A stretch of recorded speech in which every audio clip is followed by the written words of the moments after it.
9টা বেজে গেল, এখনো কুয়াশা ছাড়েনি। আর 9টা বেজে গেছে, তাই বাধ্য হয়ে একটু হালকা হালকা রোদ বেরিয়েছে যে রূপাকে এক্ষুনি বের করে গোয়াল পরিষ্কার করলাম।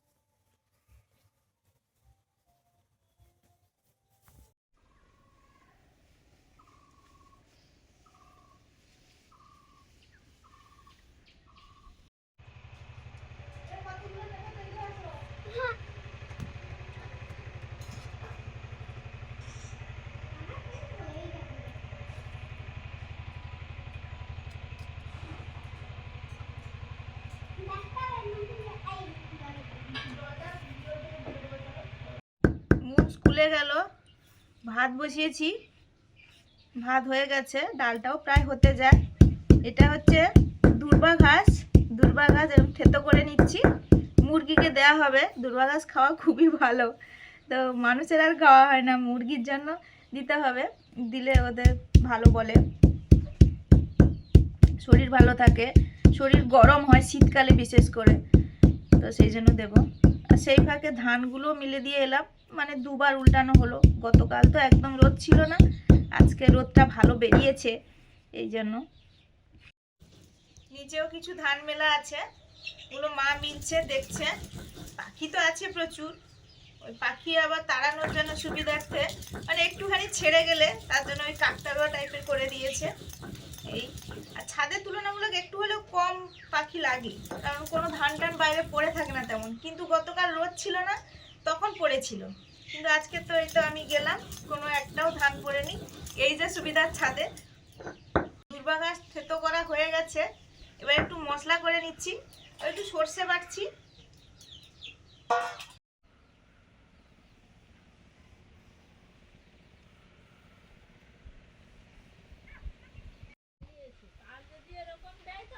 হ্যাঁ, ঠিক আছে।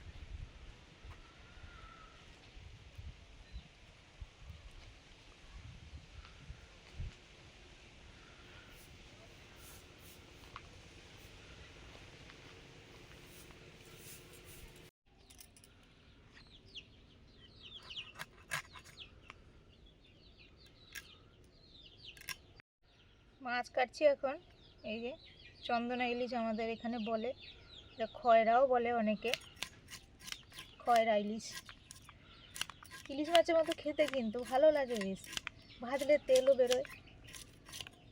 টাটকা আছে মাছগুলো, কেমন শীত পড়েছে, টাটকা থাকবে না মানে? পুরো দুনিয়াটা মানে পুরো ফ্রিজ হয়ে গেছে, বড় সড়ো ফ্রিজ।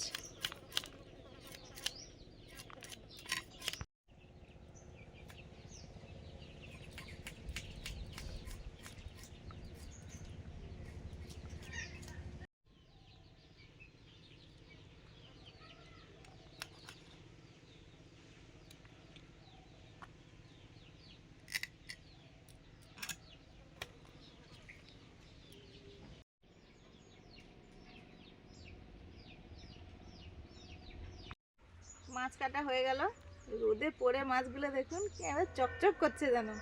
ধুয়ে আনি।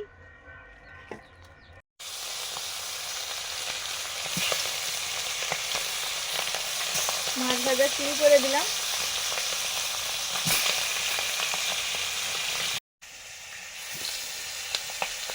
এখানেও কিছু মাছ ভেজে নিচ্ছি।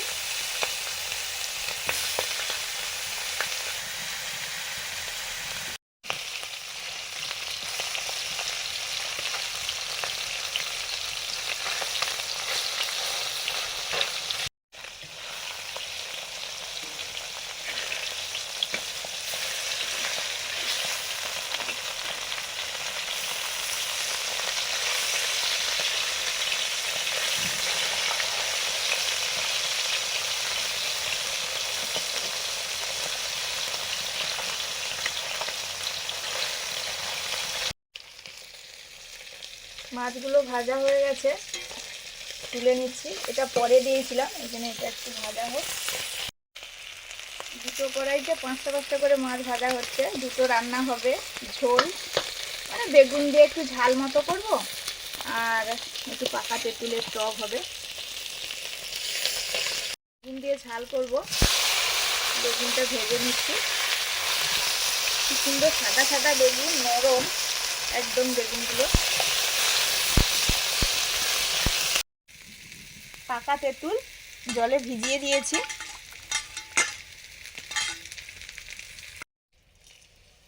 পাকা তেঁতুলের টক হবে। 5 ফোড়ন দিলাম। বেগুনগুলো ভাজা হয়ে গেছে, নিয়ে নিলাম। সর্ষের তেল, বেগুন দিয়ে চন্দনা ইলিশ মাছের ঝাল হবে। গোলা জলটা দিচ্ছি।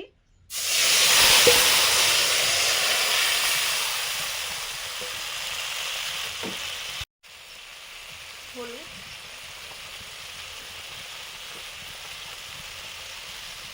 লবণ, কালো জিরে,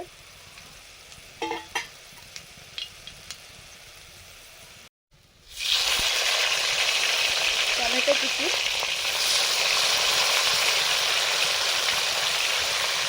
হলুদ,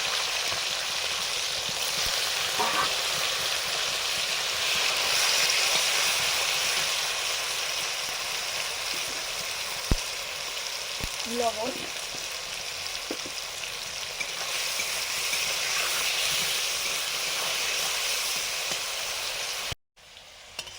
টকটা অনেকটাই গাঢ় আছে। এই সময় মাছটা দিয়ে দিচ্ছি। মাছে টকটা ভালোভাবে ঢুকে যাবে। তারপরে পরিমাণ মতো জল দিয়ে দেব।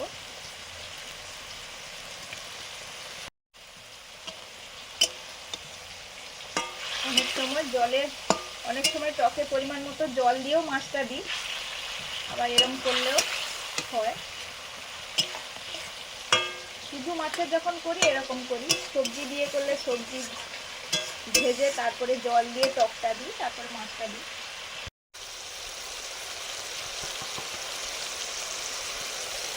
সরষে বাটা,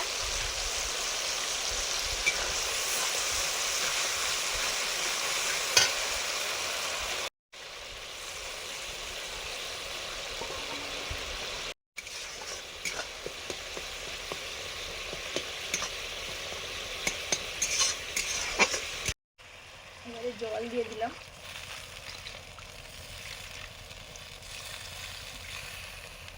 টকটা ফুটুক, একটু পরে চিনি দেব।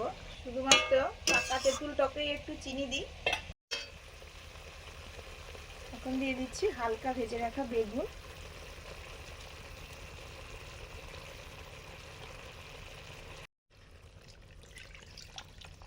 পরিমাণ মতো জল,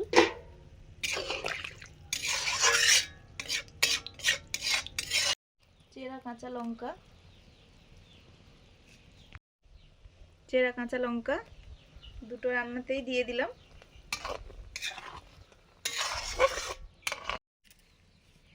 ঝাল ফুটে গেছে, এবার মাছগুলো দিয়ে দিচ্ছি।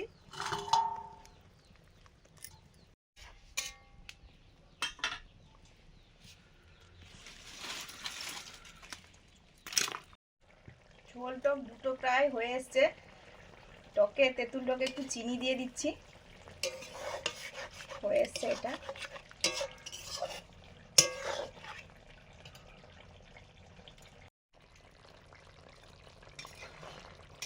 বেগুন দিয়ে মাছের ঝাল একদম রেডি। কত সুন্দর দেখতে লাগছে।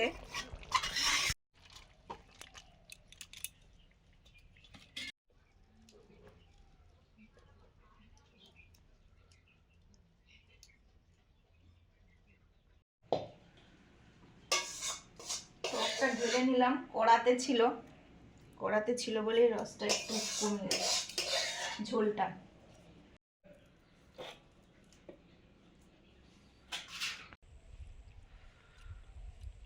রোদে বসেছি, রোদটা ঠিক নেই, রোদ সেখানে ছিল, এখানে ছায়া মতো হয়ে গেছে। আজকে উচ্ছে আলু মাখা আছে, ও তার সঙ্গে আছে কাঁচকলা, মুগ ডাল হয়েছে, আর ওই চন্দনা ইলিশ বেগুন দিয়ে ঝাল, আবার টক, তেঁতুল টক, পাকা তেঁতুল। চন্দনা ইলিশের এই টকটা খেতে খুব ভালো লাগে।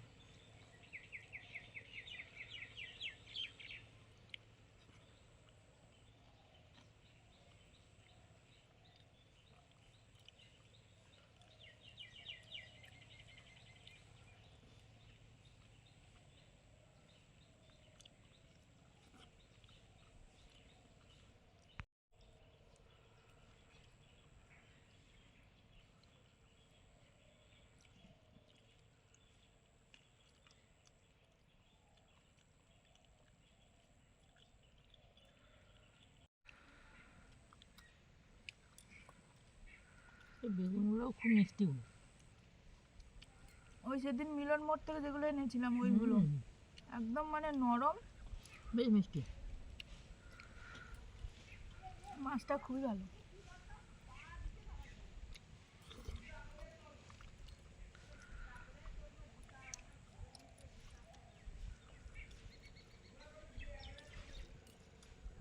হুম,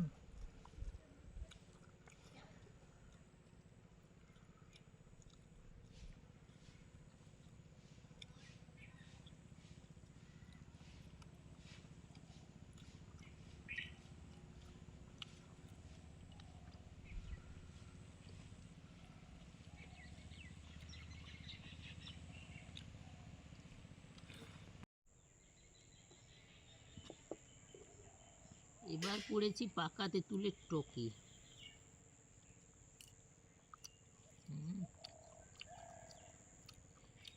হালকা হালকা টক লাগছে, কি যে ভালো লাগছে, দারুণ লাগছে।